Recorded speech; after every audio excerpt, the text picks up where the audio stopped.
My dear students, if you're watching this video, please know that I can't attend today because I'm far, far away on a wondrous tropical vacation.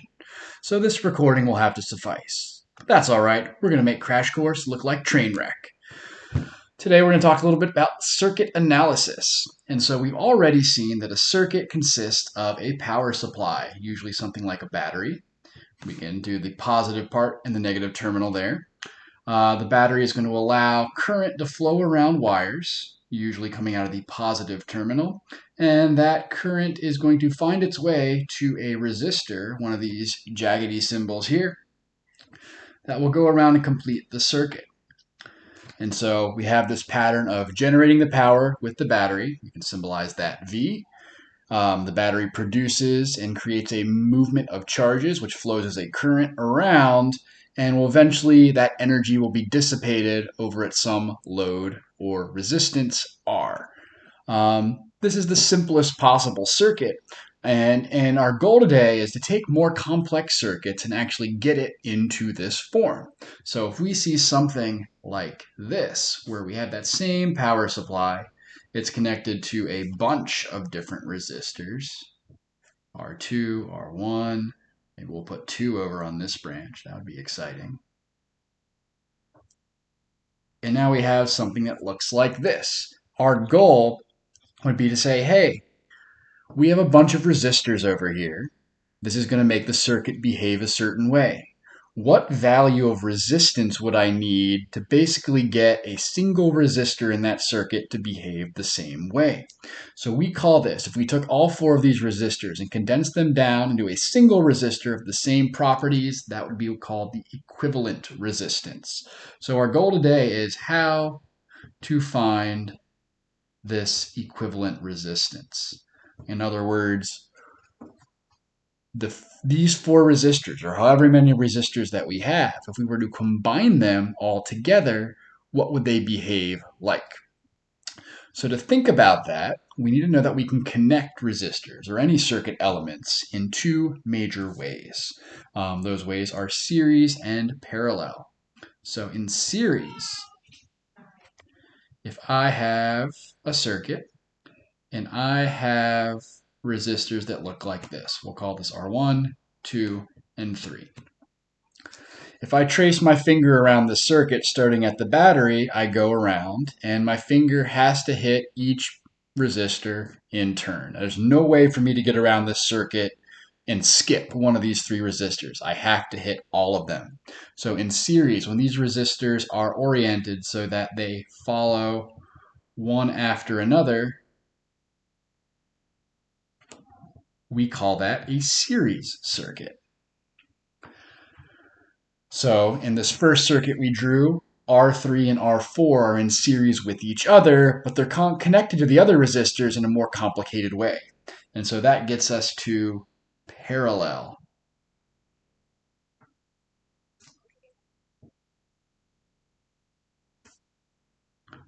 So let's say I have the same 3 resistors, R1, R2, and R3, but now they're connected so that as we go around, we start at the battery as usual, we're going to go around, and then suddenly when I get to this point here, I have to make a choice. Does the current flow down R1, or does it go down R2, or does it take a trip a little bit even further and go down R3? There are many possible paths for the current to take, and that sort of branching structure we call parallel.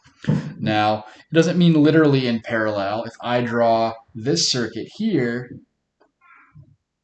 where I have R1 and R2, in a geometric sense, yeah, I could say R1 is parallel to R2, but the fact is, if I follow the circuit around with my finger, I have to hit R1 and R2. There's nowhere to branch, so this is not parallel. This is series, actually. So don't be fooled by the term parallel. You want to think parallel means branching. There's somewhere where the current can split and go off multiple paths.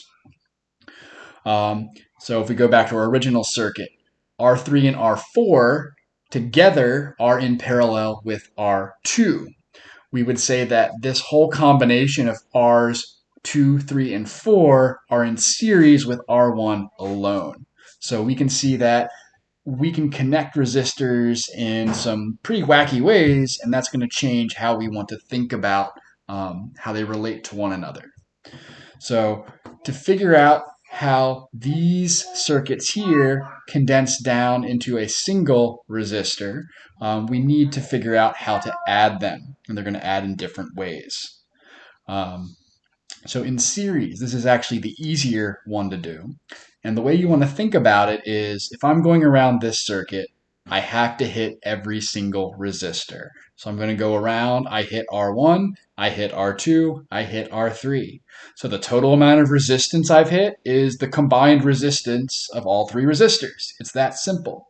So we say the Req, or R equivalent, is equal to R1 plus R2 plus R3 for this circuit. And we can generalize this. If we had only two resistors in the circuit, we would add R1 and R2. If we had 5 resistors, we would add R1 through 5 all together. If we had 1,000,000, we do the same thing there. You're just adding them all up.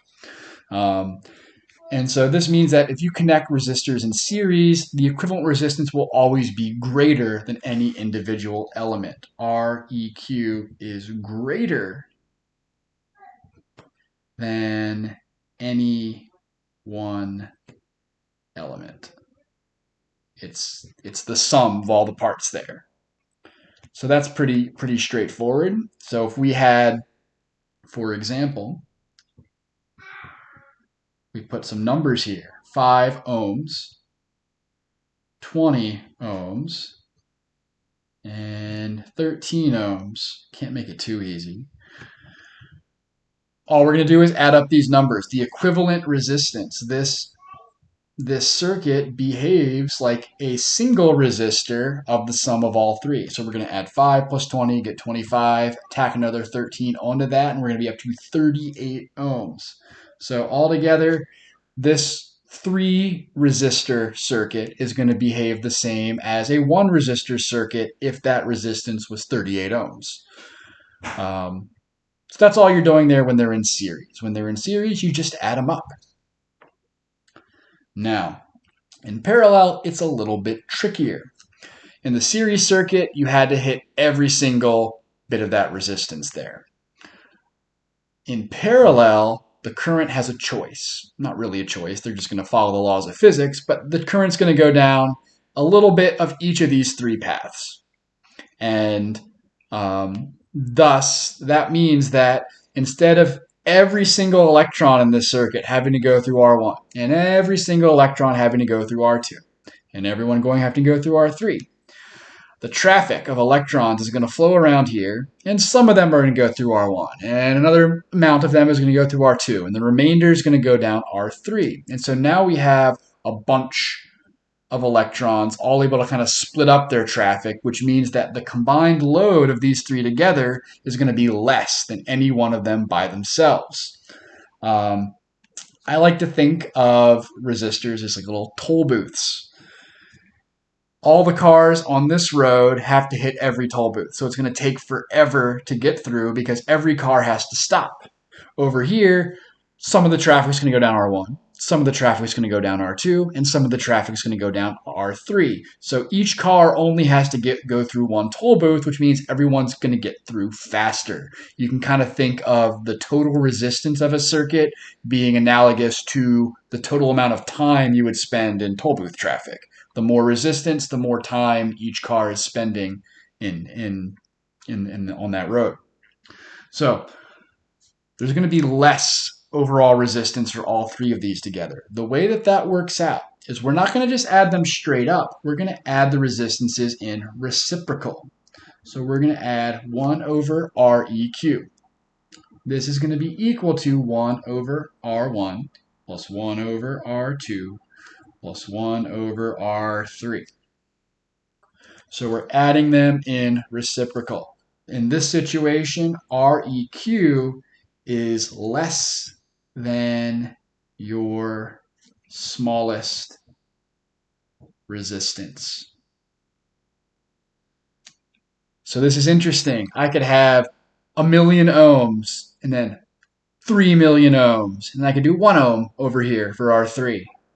the combined resistance of these three together in parallel is going to be less than 1 ohm, regardless of how large these are. So that's a really good technique to think about if you're doing a multiple choice problem and you need to really efficiently evaluate what the resistance might be for that circuit. Find your smallest resistor.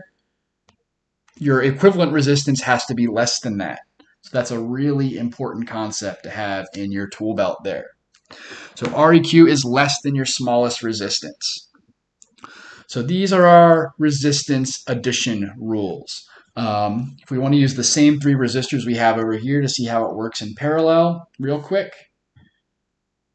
we're going to have 5 ohms there, 20 ohms there, and 13 ohms over here. These are all in parallel. We're going to add these in reciprocal. So we're going to get 1 over Req is equal to 1 over 5 plus 1 over 20 plus 1 over 13. Note, 5 is my smallest resistance. Whatever the answer is, it's going to be smaller than 5. So that's another good sanity check to keep in mind. It's always going to be smaller than your smallest resistor. You're going to have a calculator. So don't worry about finding a common denominator or whatever. Just plug it into your calculator and get a number. So you just put that in your calculator and you'll get your right-hand side to work out to be 0.327. The biggest mistake that students make when analyzing circuits in parallel is they'll put these numbers in their calculator and they'll think they're done. And they're done, but they don't have the equivalent resistance. They have 1 over the equivalent resistance. So the important final step is to flip it. You gotta flip it over. Take the reciprocal of each side now. So I have 1 over Req equals 0.327. At the end of the day, I need Req is 1 over 0.327, which should be about 3.07 ohms. Boom. And note, hey, look, that's less than 5, just as we predicted. So now that we know how to add resistors in series and in parallel, what else can we do with this? Well, the most common problem that you'll see in this sort of situation is to find the current flowing through each resistor.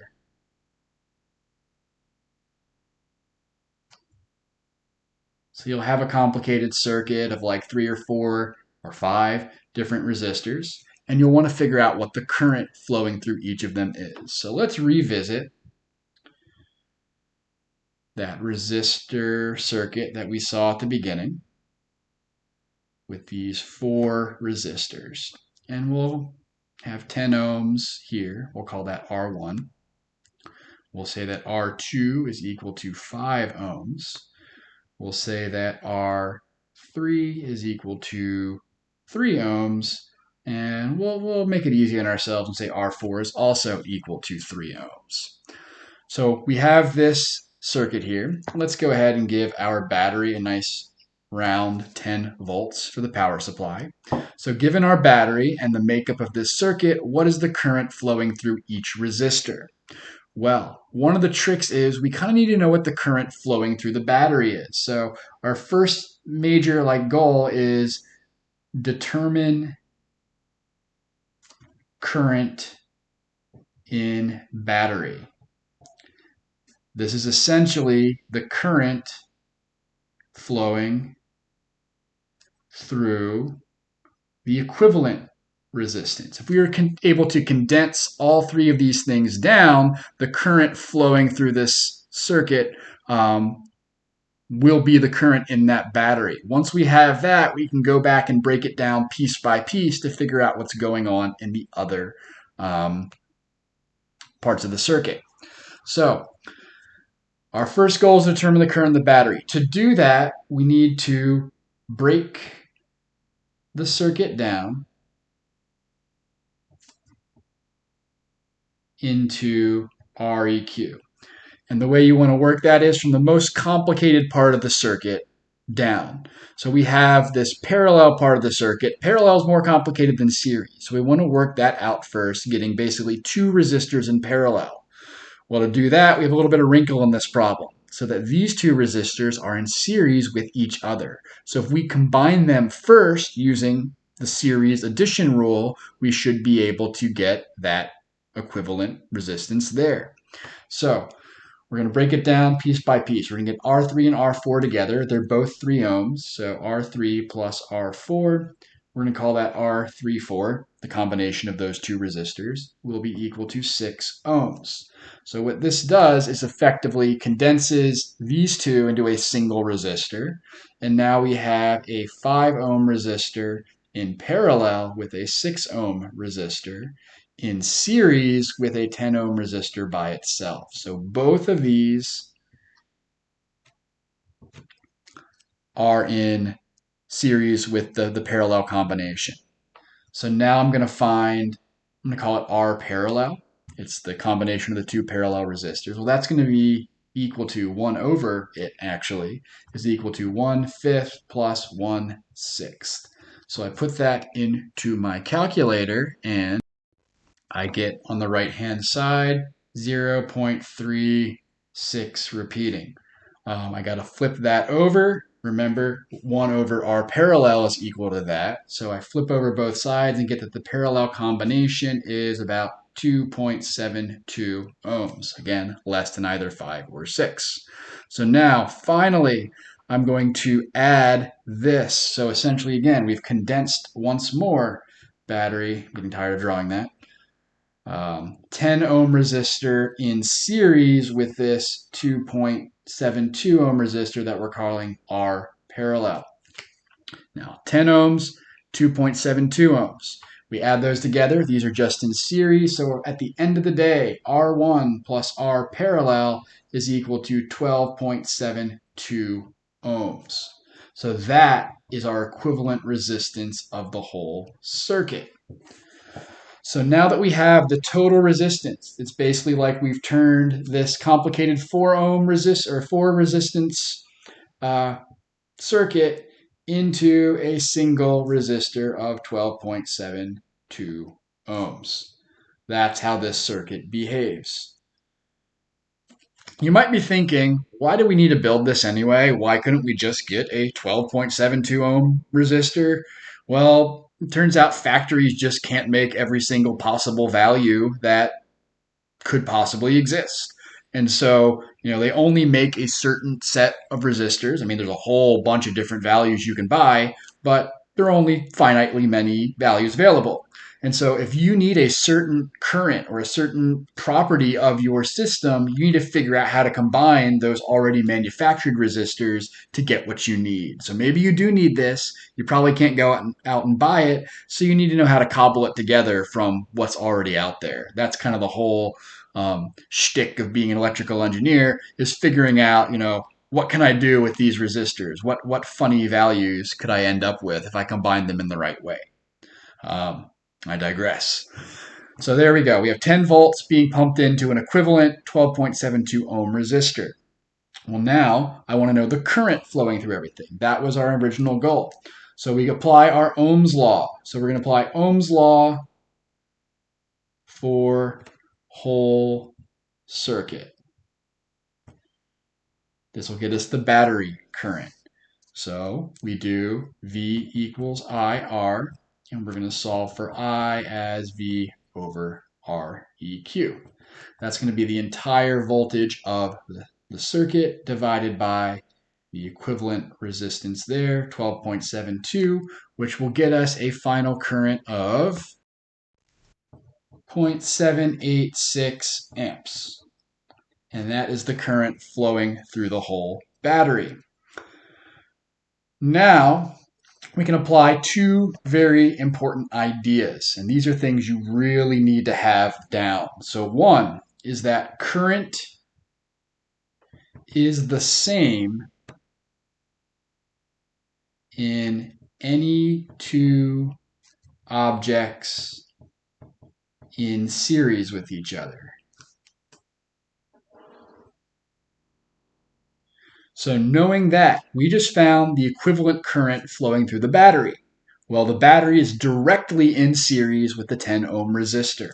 So we know that I1, the current flowing through resistor 1, is equal to 0.786 amps. This is, in series with battery.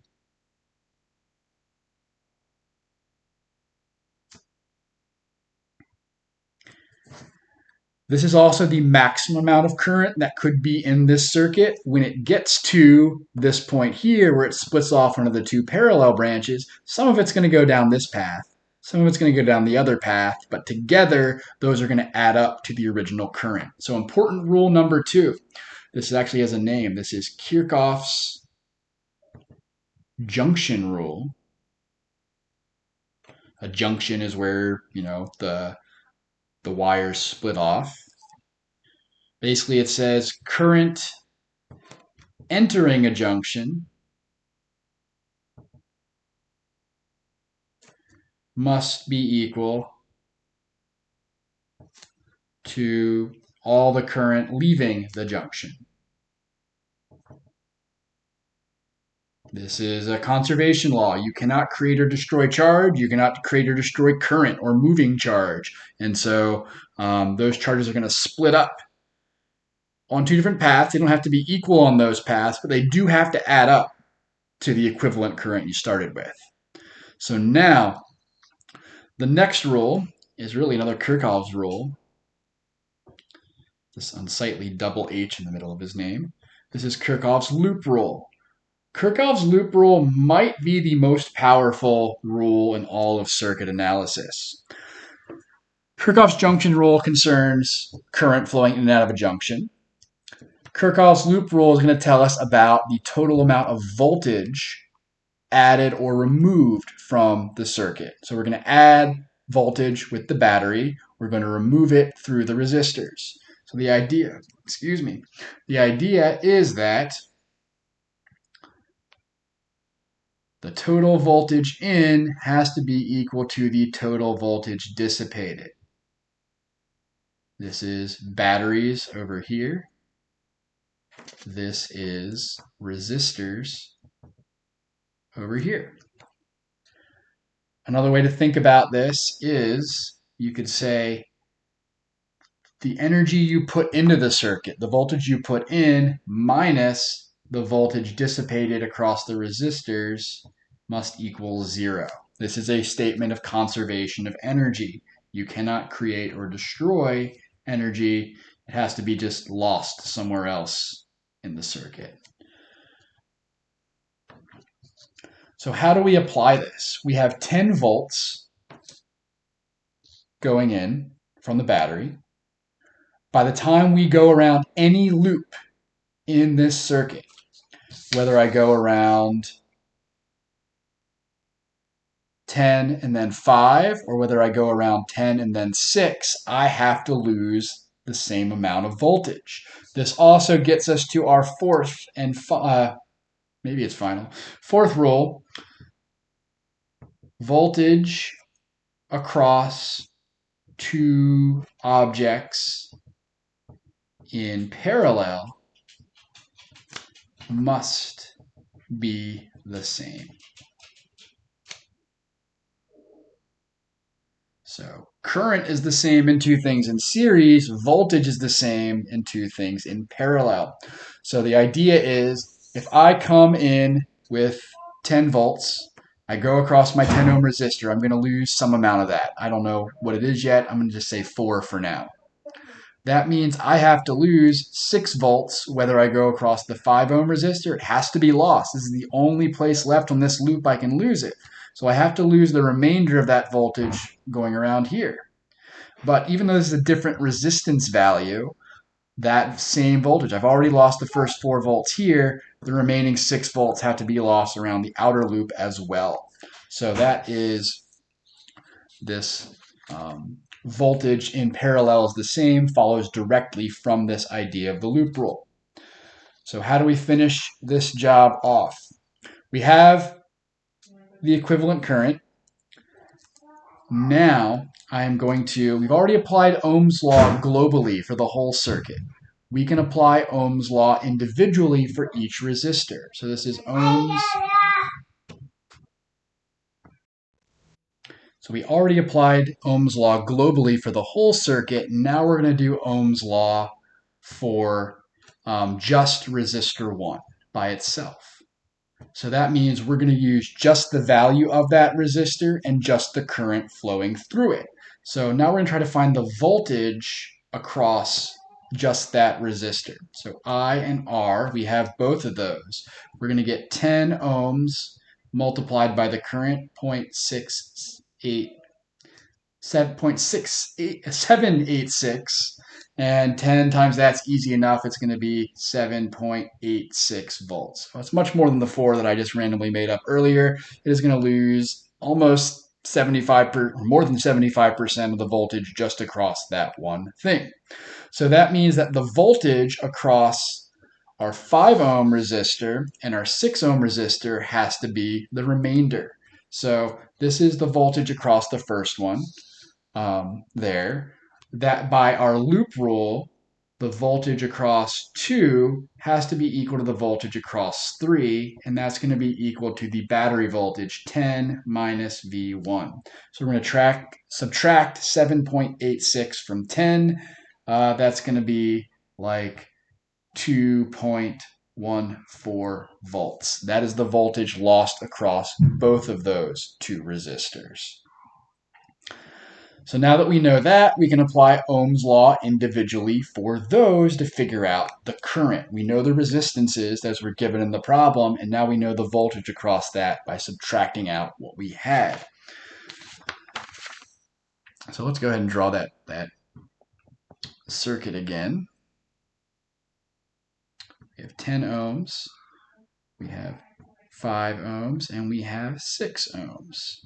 Just to put it out there again.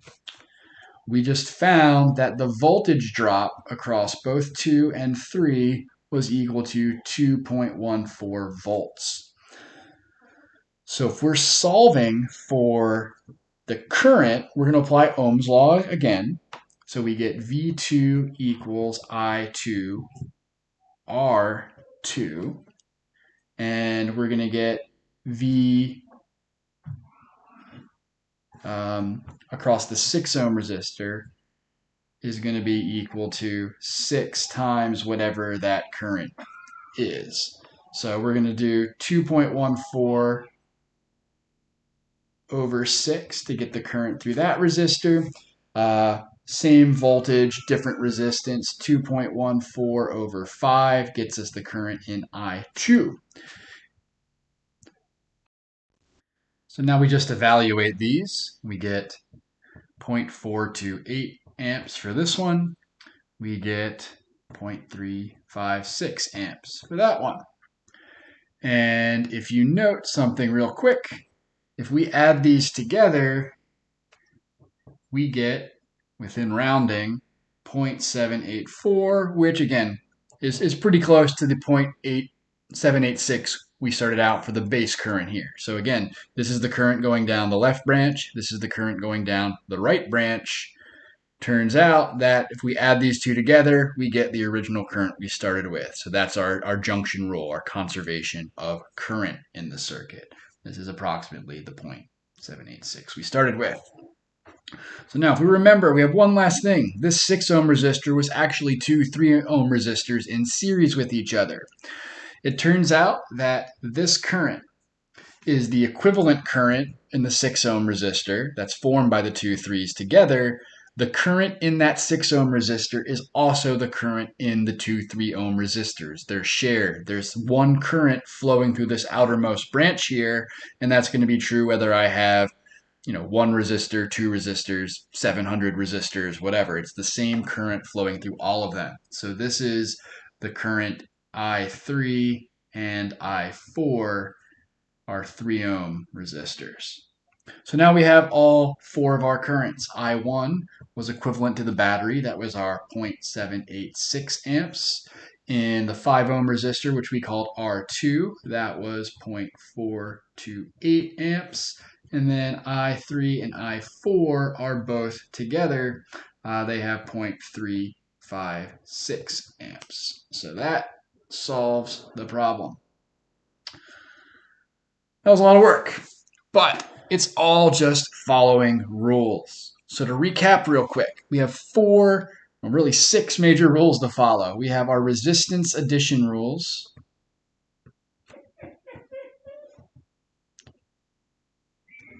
which says in series, we add them up just straight.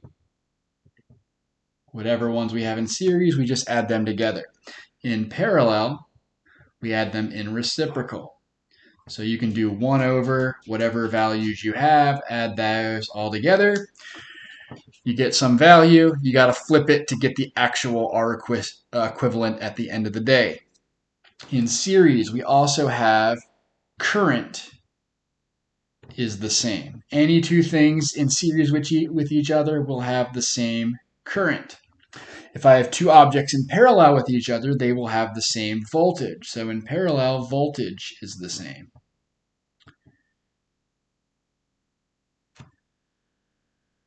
Lastly, we have our two Kirchhoff's laws. We have the junction rule, which says current flowing in is equal to the current flowing out.